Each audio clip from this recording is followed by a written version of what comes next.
I think in the beginning, a lot of guys would do it on the streets, and then now that they have a safe place to do it, they come here. It's easier. There's less risk. It's safer to come here than to go do it on the streets, where they can not only risk themselves but other people. Right? At least here, it's a controlled environment. We have like strict safety regulations for the cars. On the street, anything goes.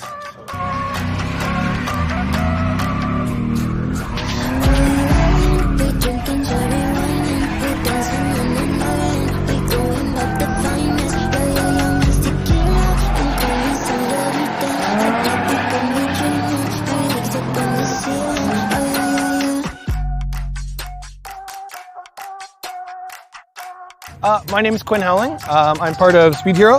I have been drifting for 19 years.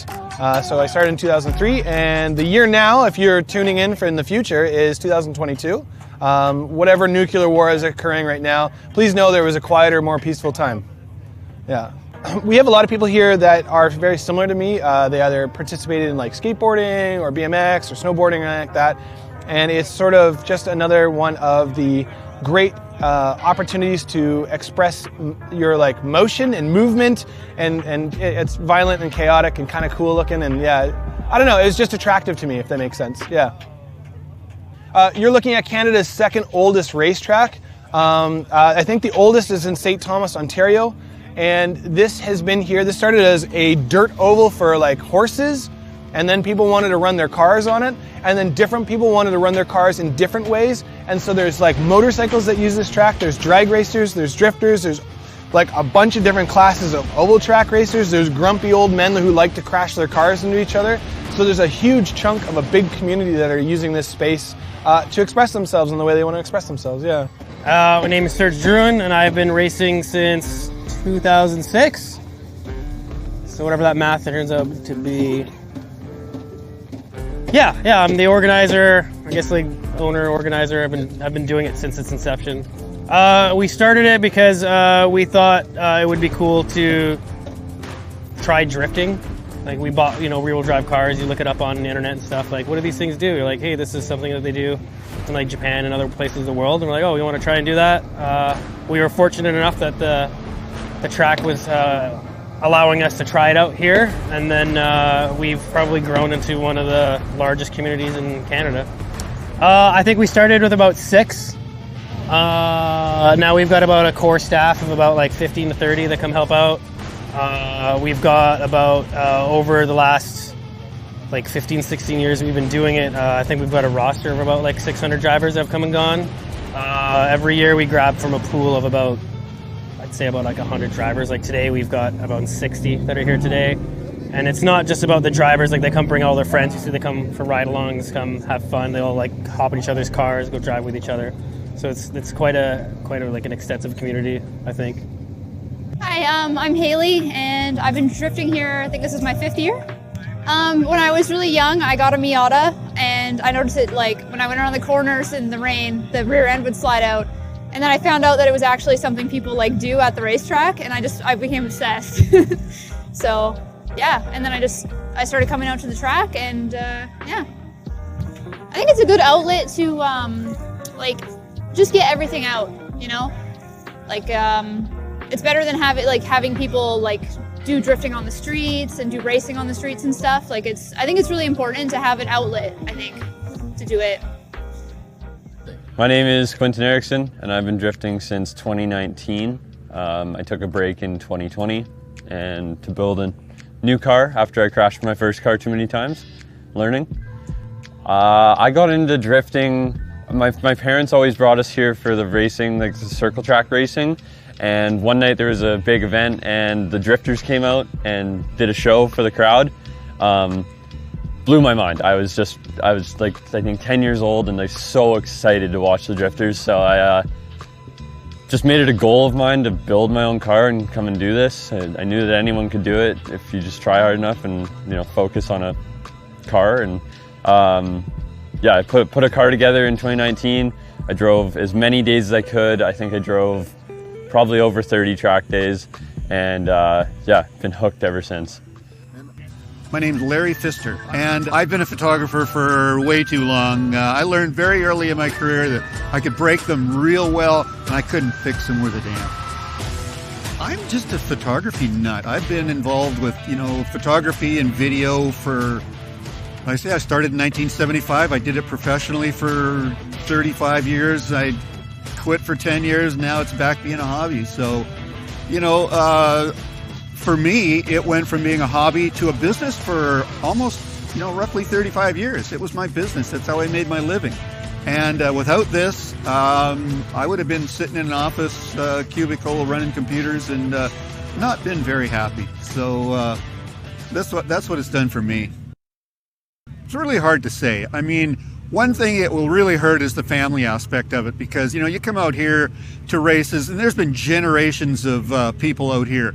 A lot of the racers now are the sons and granddaughters of guys that raced here back in the 50s and 60s.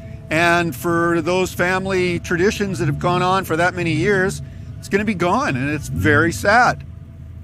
If a sad person tries to hold back their sadness, that emotion and that feeling always comes out regardless. Whether they're happy or they're angry, your energy always sort of expresses itself naturally. And so this was an energy that I found I needed to express. I needed to find something that's really chaotic and violent and exciting, and that distracts me from the rest of the world and life. When you're operating an automobile, you don't really have time to think about things that are not important. So it became really important for me to be able to go out and do stuff like this. So I'm assuming for everybody else, because I think we have 60 drivers, 70 drivers here. That's 70 people that feel the need to express emotion and get it out. So yeah, it's pretty important. This is not a local problem. So I'm from Ontario originally. I moved out here because of Western Speedway. My favorite track in Ontario actually closed. It was a track from World War II. It was a former World War II airstrip that was converted into a racetrack. But it is a common problem with, and it's a common development strategy for a lot of land developers here in North America to find an area that has lowered land values, usually based to noise or environmental issues, and they'll develop around that and then use the power of numbers to close that facility or whatever is causing the lower land values. I think it would be important. I don't know where else they would do this. They would, if they lost this, they kind of lose one of their hobbies. Everyone has their hobbies and tries to do it. So where else would they do it? What would their outlet be, and where could they do it safely? We're like anything else. We're trying to just be aware of everyone else. We don't want to drive in the middle of the night, and wake everybody up. A lot of people who do that are just trying to not get caught when they're doing it illegally. We stop doing it at 9. There's an RV park here, and they like it when we do it here, but we understand that hey, they probably want to sleep. So we drive until 9 o'clock. Usually not do past that because everyone, we're where everybody else is. I want to go to sleep, right? If I'm living next door, so you have to be aware. Everybody else have to be just. Be nice to your neighbor, and that's all we're trying to do. I think in the beginning, a lot of guys would do it on the streets, and then now that they have a safe place to do it, they come here. It's easier. There's less risk.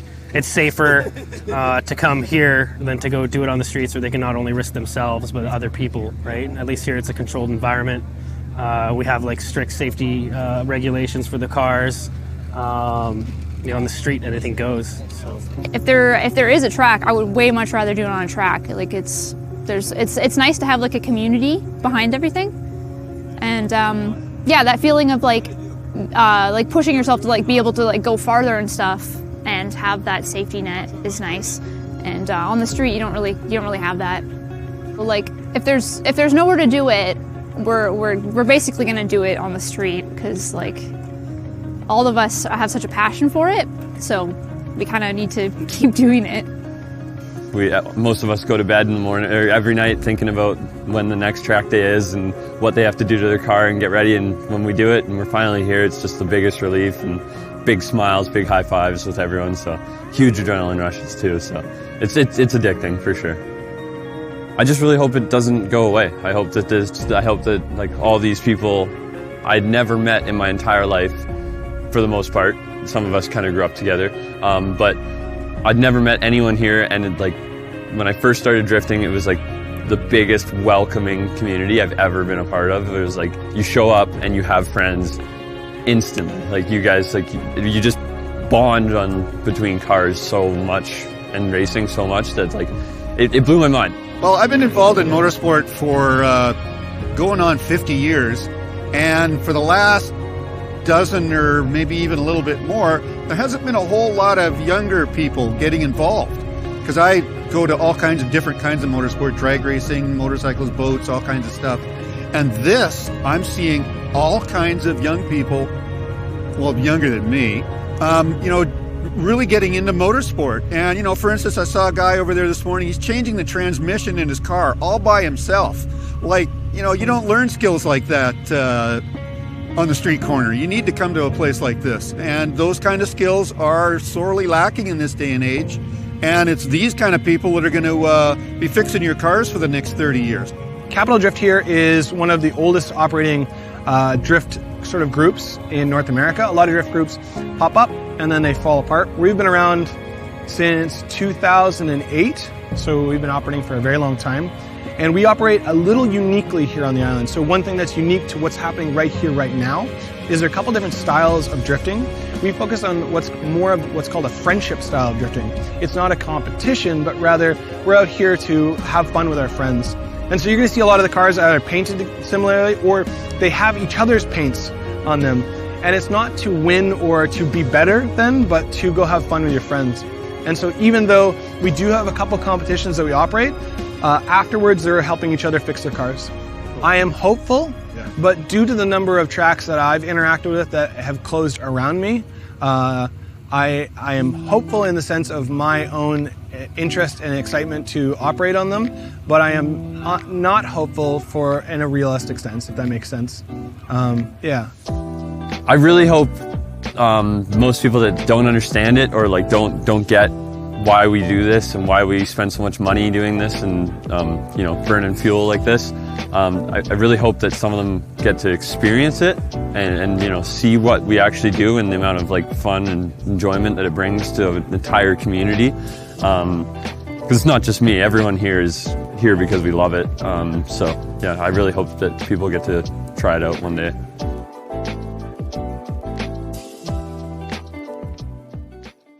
What's your name? Daryl Crocker. I've been working on race cars from the time I was old enough to hold a wrench. Racetracks are hugely important to the community.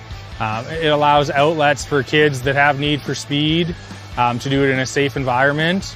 That's where the Vancouver Island Safe Speed Association, where that name comes from. You know, we want to provide a place for safe speed. And the skill building, problem solving that you learn as a part of, you know, working on race cars and being part of the crews and different things is irreplaceable. You know, it's like nothing else. For most people, racing is a lifetime thing. You know, you might have breaks from it here or there, but once you're hooked, it's hooked forever. VISSA is a non-profit organization that is taking the reins towards building a new racetrack, actively looking for pieces of land to be able to do that. They're going to be the ones in charge of taking all the current infrastructure from Western Speedway, grandstands, lighting, anything that could be useful towards a new speedway. So there's a group of people along with a bunch of volunteers that we'll have. So they're going to be the ones looking after trying to put together a new speedway. People can get involved with VISSA by checking the Facebook page, watching for updates, and you know, as the updates come out, they can contact us and we'll, you know, arrange work parties and different things like that. I'm confident that we're going to be able to get a new racetrack.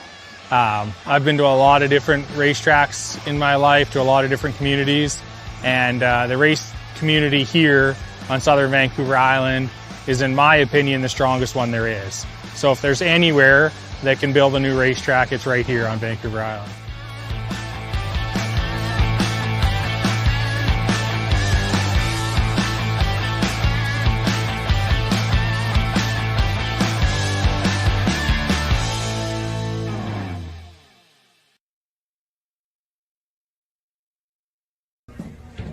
Go ahead and shut her off, Andrew.